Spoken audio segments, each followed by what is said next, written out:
First of all, on behalf of People Before Profit, let me once again extend my deepest sympathies to anybody who's lost family or loved ones.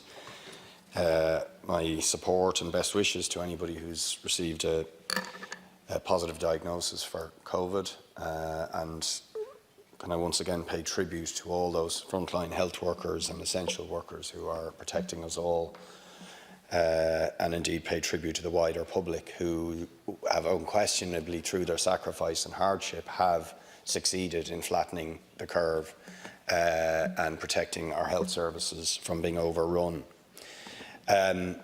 If people have, and they clearly have, genuinely embraced the idea that we're all in it together, the idea of solidarity that is necessary to overcome this challenge, then that has to work both ways from the government that calls for that. And I have to say, I am frustrated at the failure of the government to be fully transparent and communicative about key things. My office was the only office that turned up to the first NEFIT briefing on February the 20th on the COVID-19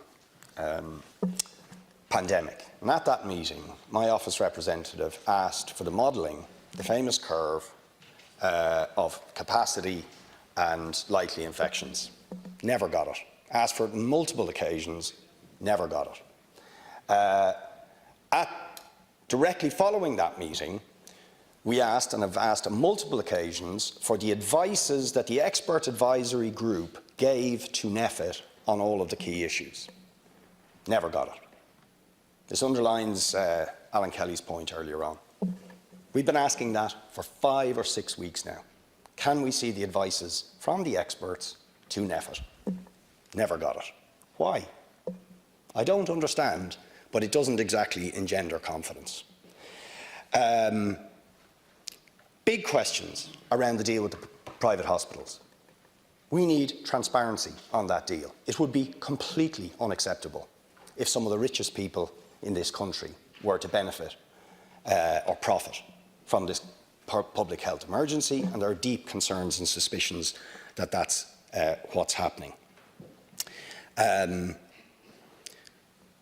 I want to put it to the Taoiseach that, and I hope we will get responses on those points, I want to put it to the Taoiseach, there are certain lessons that are simply beyond dispute arising out of this crisis.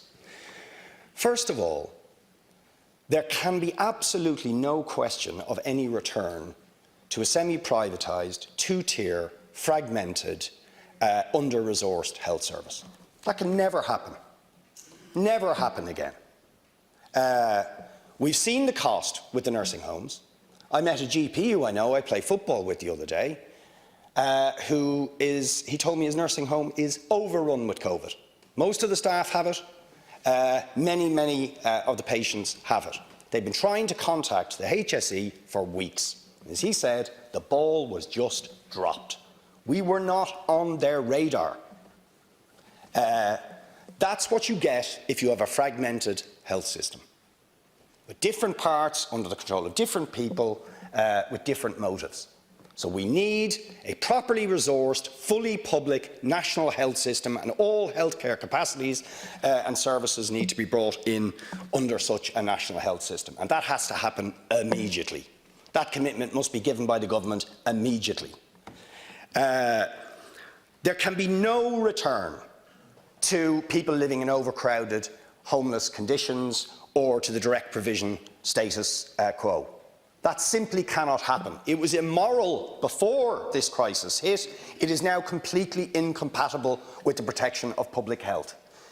There can be no continuation of a situation where empty properties are in the hands of speculators and vulture funds when people in overcrowded conditions need those own-door accommodations to protect their public health. There can be no return to the disastrous austerity that we saw after the 2008 crash and the reliance on the market to solve key issues.